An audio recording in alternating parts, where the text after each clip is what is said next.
I'd like to welcome everybody to our first live Uncommon event. It's the kickoff to our community-driven product development series. I'm Melanie, I'm part of your Uncommon community team, and I'll be your host as we chat today with Mark Tan. And with that said, let me introduce you to Mark. So Mark has been building consumer products and growing communities for over 12 years. He worked at Amazon, both in retail and on gaming initiatives, and was a venture fellow for the Alumni Ventures Group, helping VCs to evaluate startups. He's currently at Wyze, a consumer tech startup that recently raised 100 million in Series B funding, and his community leadership at Wyze has contributed to 30 product launches, 5 million paying customers, and more than 15,000 beta testers over 3 years. And we'll learn more about Mark and his journey to community and team philosophy a bit later, but we wanted to dive right into what everyone's joined us for and what he's most passionate about, which is community driven product development. Mark, thanks so much for joining us. Yeah, thanks for having me here. Awesome. And so let's get right into it. How do you define community driven product development, and how does it apply to your work at Wyze? So personally, to me, it's a combination of two disciplines. There's the community part, and then there's a product management part. So the first part is community. So at the fundamental level, a community is a group of people sharing the same interest. And in our startup, this is certainly true. And this interest is anchored on the passion for affordable and smart home tech. So the second part is product development. So you then channel that interest and figure out how they can connect, learn, and share this passion with others. And you also do that not just they also do that not just with the community but also with your team. And this can come in many forms. So it can be community discussions, group events, or product testing. So to me, combining those two disciplines is what it means to be community-driven product development. Great. And so why is community-driven product development so important? So maybe we can touch upon some other approaches that people have traditionally taken, and then how does community-driven differ from those? So from a business standpoint, the landscape is becoming increasingly competitive. So I personally believe that a community-driven approach brings your customer into the product lifecycle earlier, and that can help enhance the product overall. So increasingly, there are more companies doing this. Let's take, for example, Notion. So for those of you who don't know, it's a productivity software that allows people to manage content. Because they allow people to create templates, collaborate, and build on top of the platform, they have a strong community of designers, builders working together to enhance the software. So this is different from other similar products where iterations are driven mainly by internal teams, or there's feedback loop, but it's done in a smaller scale. So I think if you do it at scale and you bring in more people to build with you, that is going to be more powerful. Totally agree. And you mentioned how bringing the customer into the product life cycle can help make the product better. Could you maybe take a step back and give us an overview of the product life cycle itself, along with how community could be integrated into each part of it? Sure. So broadly speaking, there are a few stages. There's the ideation phase, there's the development, testing, and launch, right? And then you repeat that cycle. So during the ideation phase, one thing you can do is you can involve your community through brainstorming sessions done in your community groups, or enable public polls and surveys. During the testing phase, you may invite them to join your alpha or beta testing, then provide them with a public space to share their suggestions and feedback together. And then finally, during the launch prep, you can give them early access to the launch materials that you're going to share, or to get them excited, or encourage them to celebrate with you, right? So the key here really is opening the discussion not just between you and the user, but across the different community members. So I guess that's also the primary difference between a community-driven approach versus other user-centric approach or practices. Yeah, and I think that's a great point. Before joining Common Room, I was at AWS and I worked on an advocacy champions program, and I saw the value of both being able to bring those champions in early as part of the beta testing and product development cycle, but then also getting them so excited about it as part of that when it did launch, they were happy to share more broadly for the community as well. So I think that's a great point. And we actually had asked registrants if they had any questions for you prior to joining today. And we did get a bunch of questions around increasing engagement in the community in terms of feedback. Could you tell us a little bit about some of the ways that you've increased engagement to help build a flywheel of product feedback? Were there any approaches for you that were most successful or any that didn't work well? There's a couple of things that I've done in the past. So, for example, even in my current or previous startups, during the ideation phase, we'd post and invite publicly to gather people together and look at prototypes or share to let them share their ideas in a group session. And then after those group sessions, what works really well, and this is not something that every company do, you we post recaps to those who were in the session and then to those who weren't able to attend so that they can chime in. So doing that allowed us to make the information flow continuous between the community members and us. So I think that's a key there. Like when you bring people together and you talk to them, you need to think about people outside of the group and then figure out a way to make that discussion flowing even long after the event is done. And then for those feedback groups, you certainly would need your product managers to help in supporting that. So how do you get internal buy-in from the PMs to join those community member calls and feedback sessions? How do you get them to prioritize that? Yeah, that's tough because everyone's busy and preoccupied with day-to-day tasks. So what we do is we show how these feedback sessions can help them prioritize their work more effectively, therefore saving them time and energy.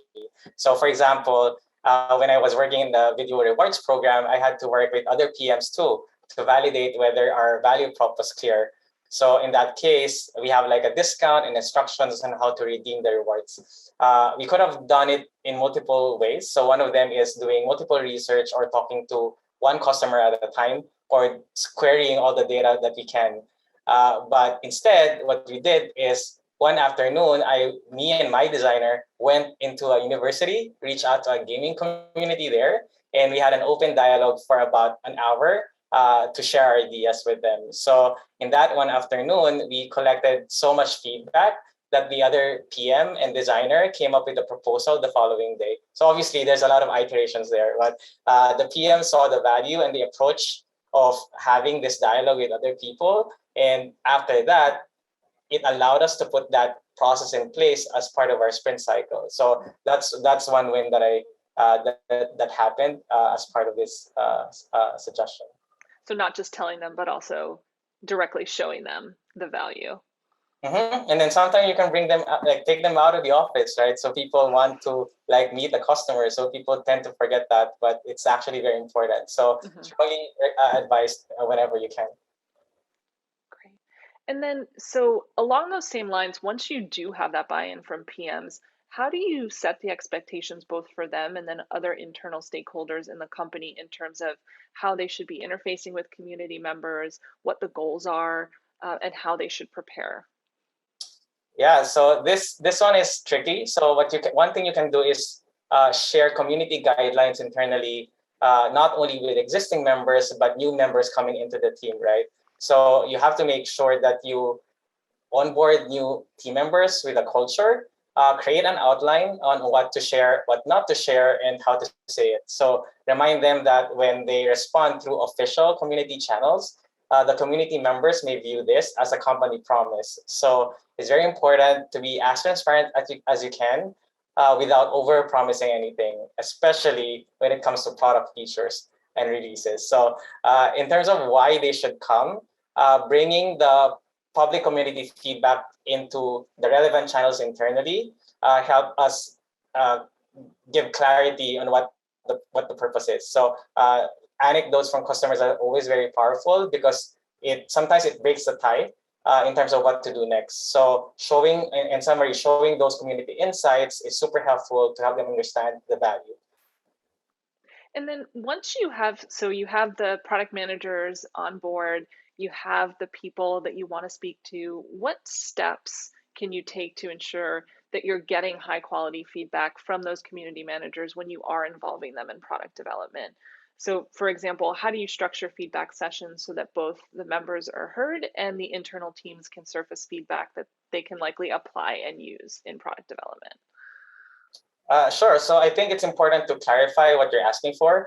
So again, in current and previous startup, I would clarify if we're looking for feedback around functionality or usability, and then within those broad buckets, we ask specific questions as needed. So this apply is to both asynchronous feedback sessions or even live sessions, and then you can even structure it based on product category or certain features to make it easier for your community members to come up with specific suggestions. So you do this if you are looking for something very targeted, but that can change depending on the stages of the life cycle, right? Because during the exploration phase, you want to keep it as broad as possible. You don't want to be asking too close, like too specific, too pointed question at the start, Mm-hmm. and then slowly over time you make it even more specific as you move closer to launch.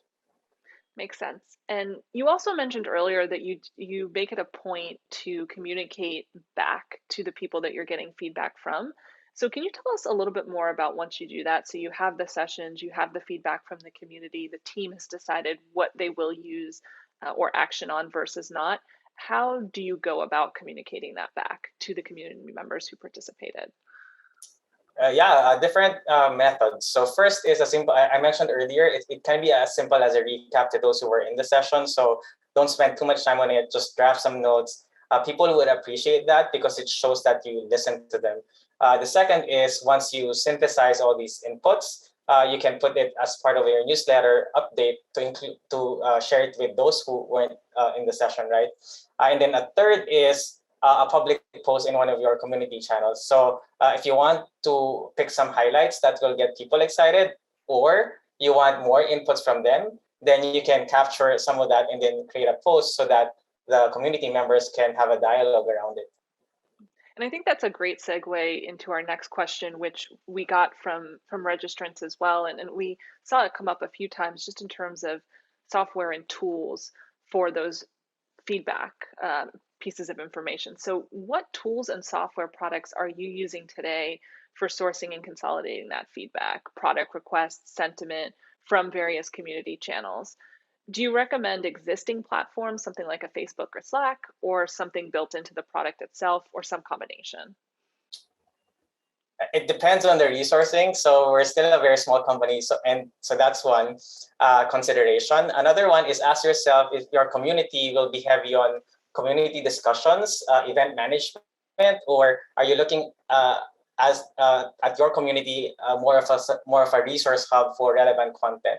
So all of that will come into play. So for real time discussions, we've used Facebook groups, Discord, or Slack because that allows for uh, easier like back and forth.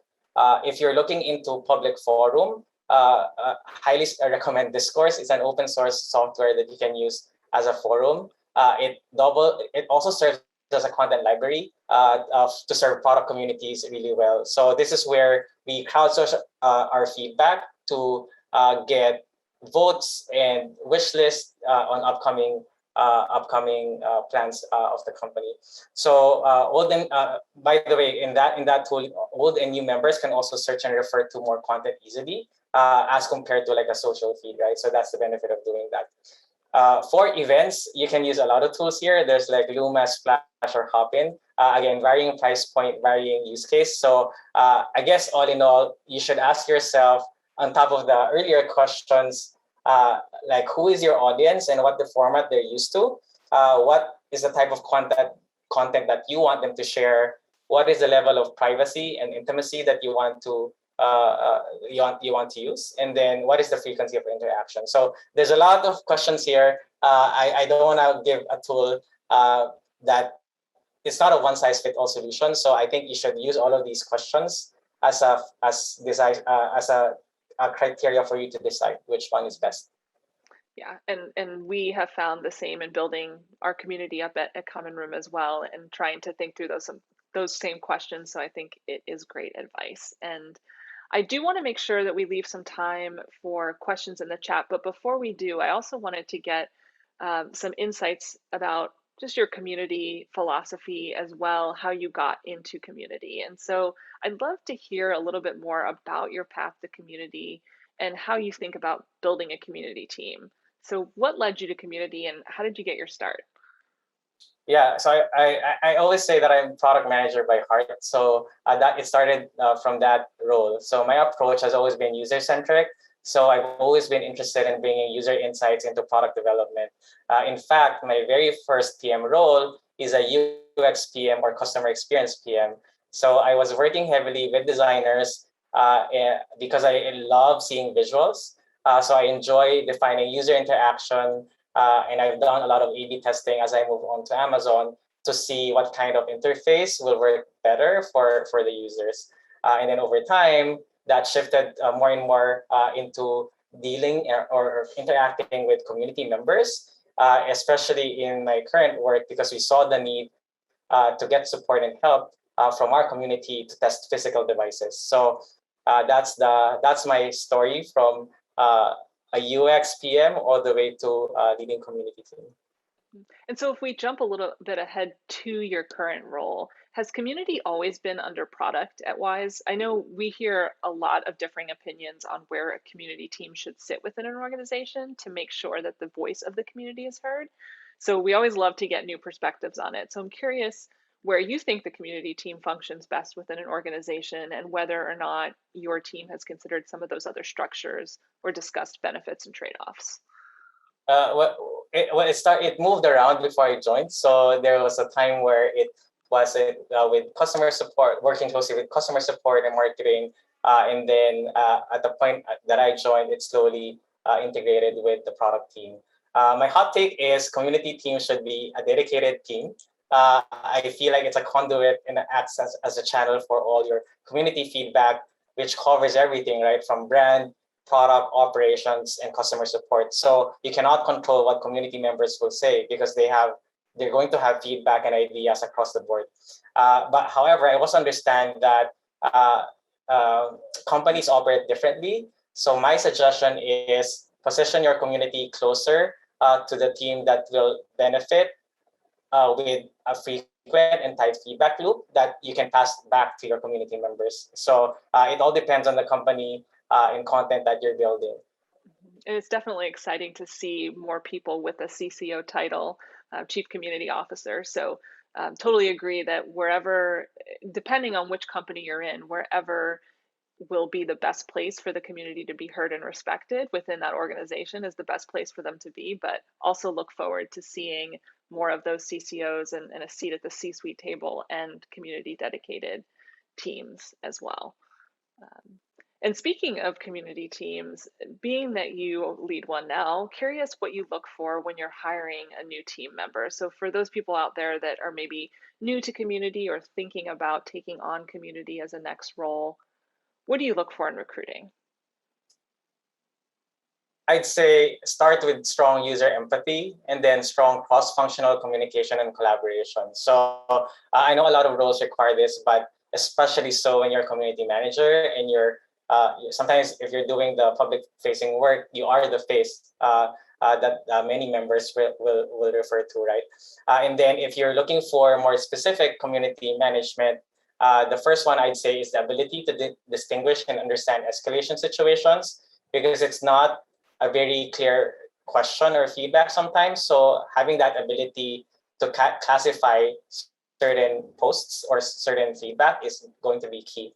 And then the second one is the ability. So this is again dependent on the company. The ability to perform basic troubleshooting or have understanding of your products and services is going to be valuable because then you don't have to always pass it back to your team, right? You can respond to the community members yourself and that will make the community experience better. And then finally, I'd say the ability to engage and understand different community platforms is also important. So as your company scales, you'll have communities in different social channels or your own in-house solution.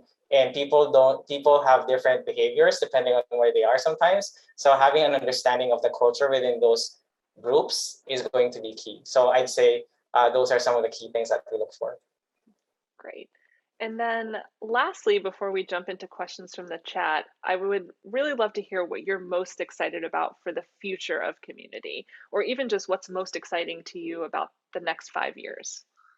Oh, there's a lot to unpack there. I'm gonna say that I strongly believe that the future is community driven.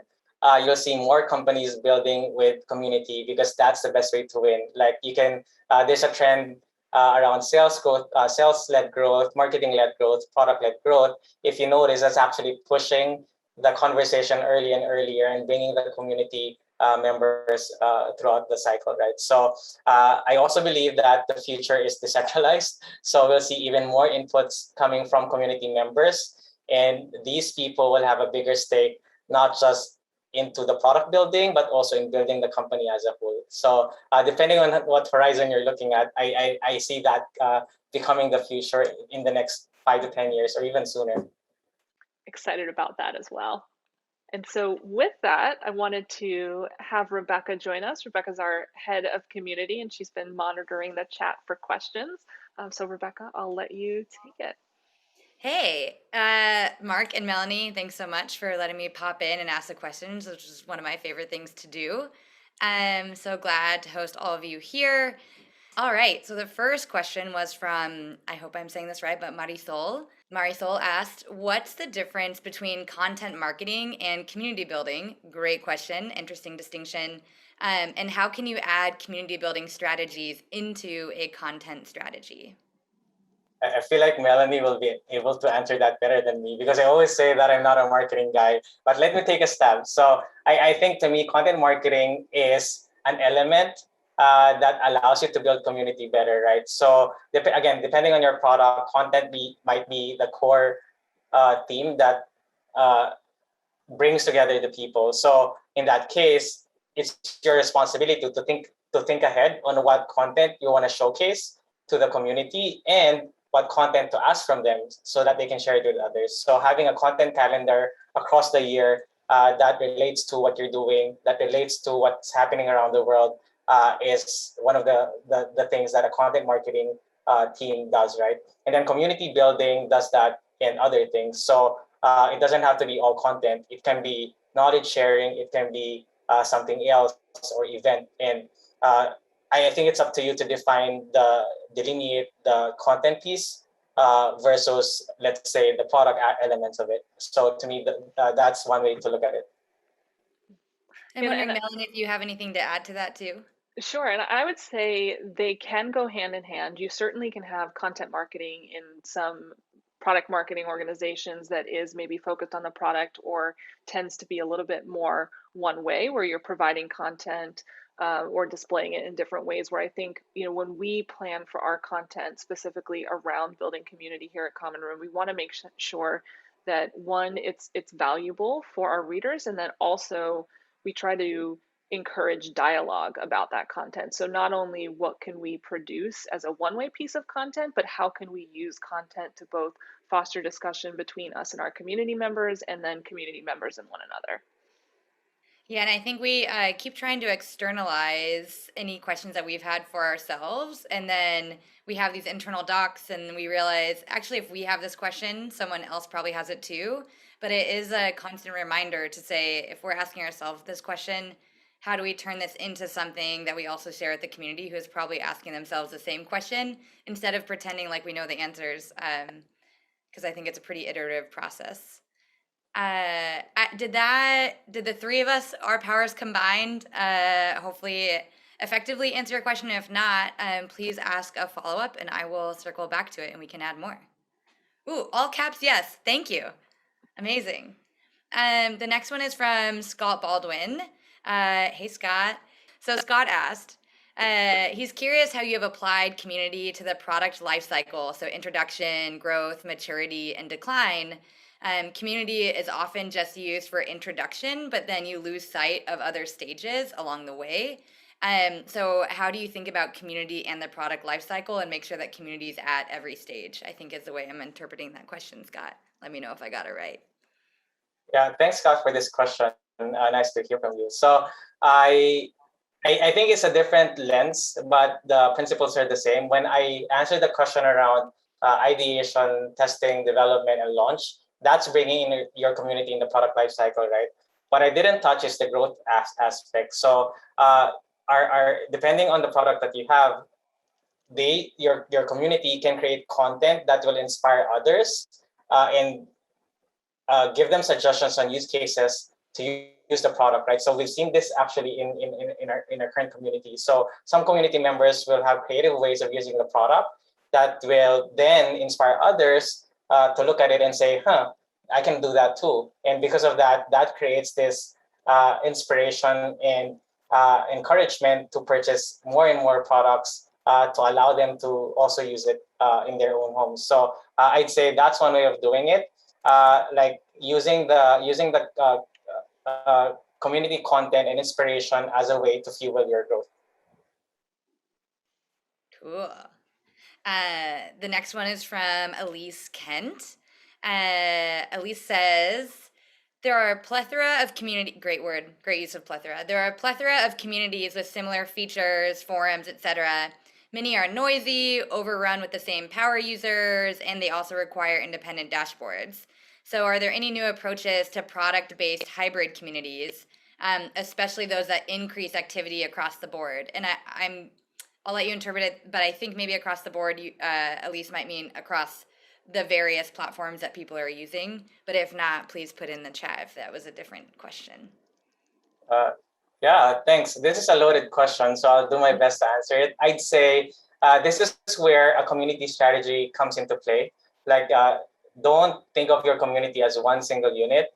There will be, to your point, right, there will be power users and less active users in the same area. So when that happens, you can create subgroups, right? You can create an ambassador program, an early user program, or volunteer program to make sure that you serve the needs of different groups. And then in our case, we also have like a beta testing program where people can come in and help us. So people can wear different hats in different areas. And that won't be as confusing if you clarify the intent, the goal, and how you expect them to contribute back to your company or into your product. So that's one way of doing it. I hope that answered the question. If not, feel free to do a follow-up and then we'll take another step.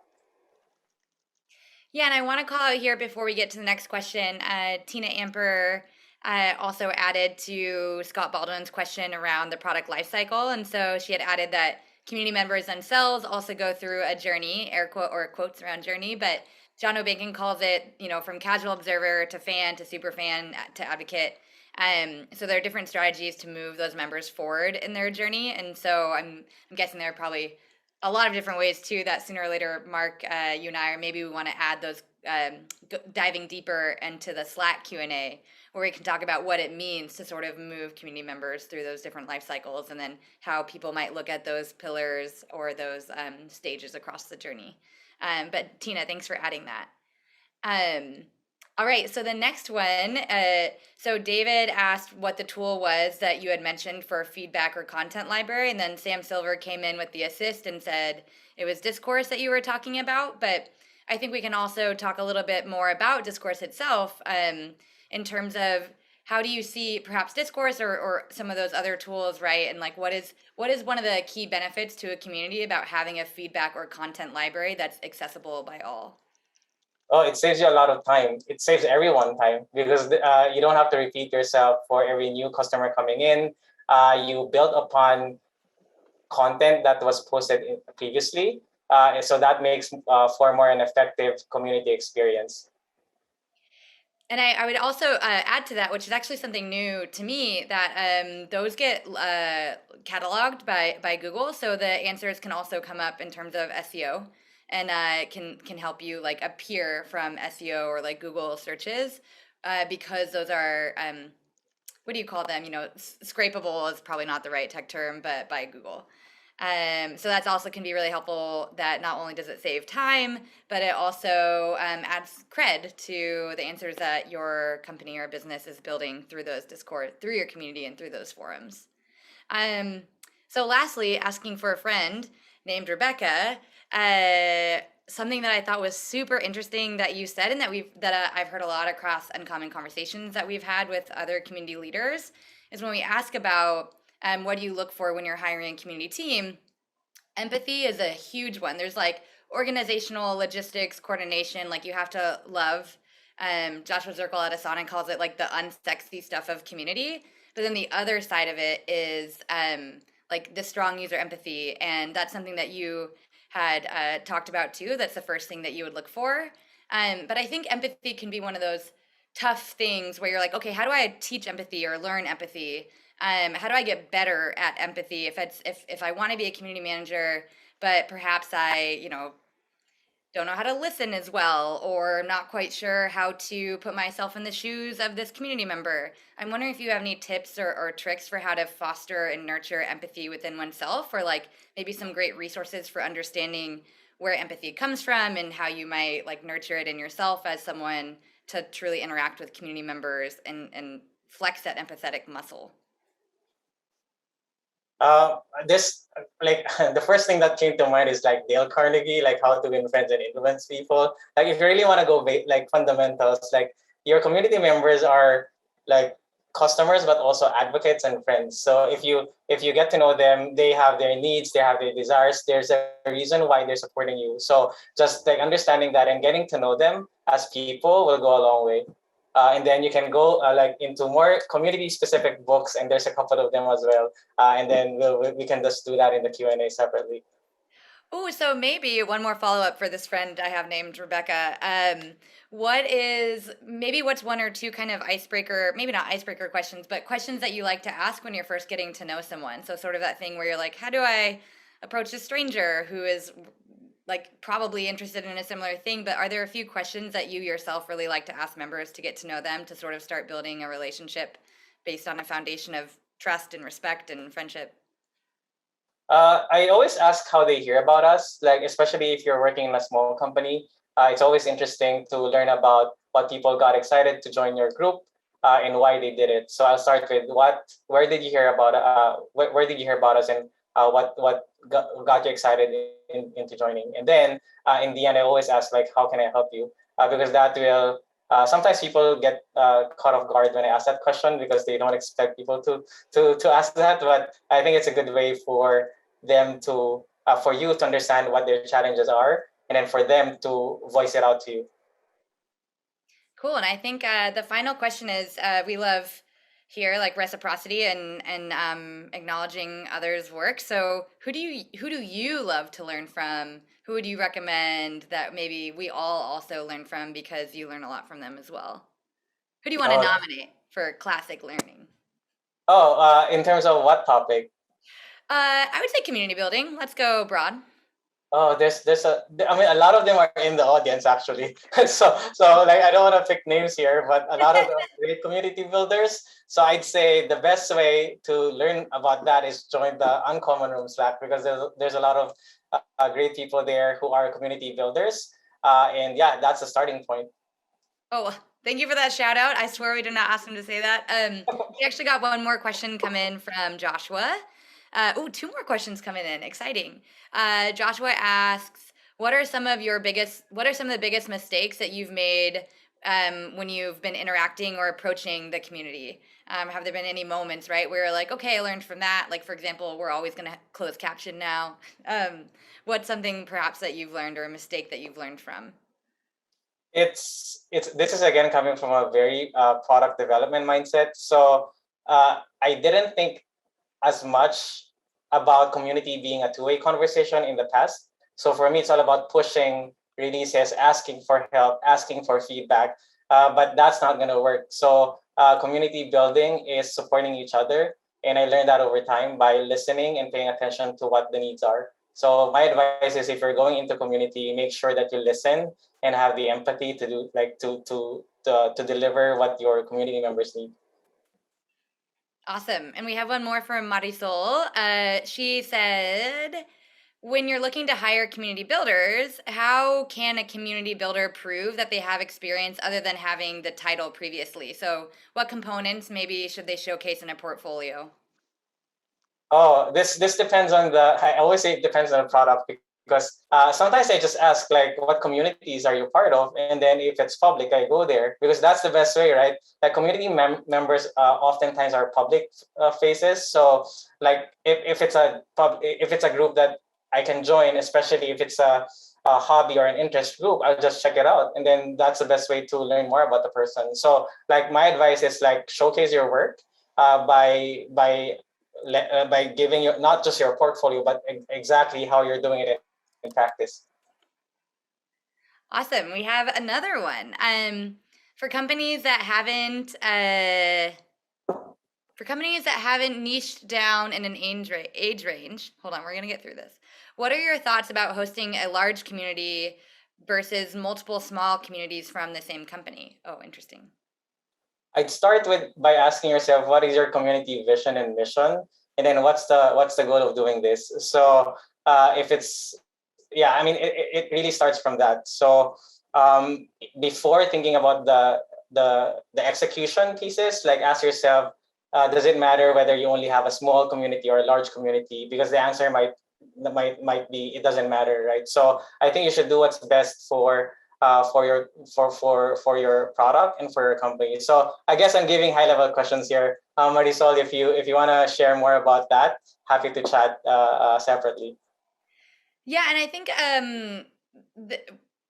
that is such a good question. Like, what is the purpose of your community? What's its intention? Who does it serve? And Melanie actually has been leading our own Uncommon team through some of this based on the community canvas. I don't know if Melanie, you want to talk about that a little bit, but it's certainly asking ourselves very pointed questions and having Melanie lead us through that has been.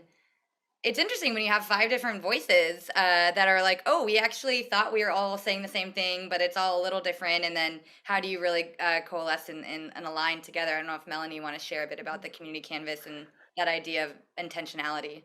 Yeah, sure. And agree with everything that you both said in terms of being clear on your community mission, how community members will get value from your community, and then who those target community members are. And you may have variety within that target set. So I know in the question you asked about age range in particular, but even if you think about community, there are different titles within community management. So for instance, a focus on community operations, or even today where you're talking about community and bringing together community and product, or we've done a blog about community and customer success. So how can you reach those segments within your community structure? And it doesn't necessarily always have to be multiple communities. So if you think about, like, for instance, we have a Slack channel, and trying to be very intentional about what our channels within Slack are so that people can self-select into the things that are most important to them. Or if you think about doing maybe one-to-many network events or mentoring programs, that's an opportunity to bring people together and match them for those different segments within your larger community. I am also putting a link in the chat. Jessica loves the community canvas, and I said us too.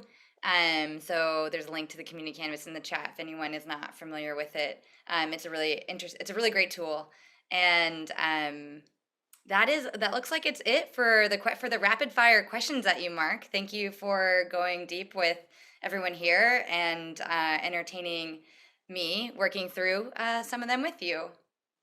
Yeah, thanks for having me. Back to you. Oh, sorry, Yeah. I cut you off. No, thanks, Rebecca. And I'll just reiterate, Mark, what Rebecca mentioned. Thank you again so much for joining us and sharing your experience and your knowledge. We really appreciate your collaboration. And I know I'm looking forward to sharing and discussing more of the community-driven product topics over the course of the next 5 weeks. And also just want to thank you all for joining us today and for all the great questions. I really appreciate the participation, and hopefully we'll see you this Thursday and future Thursdays in Slack.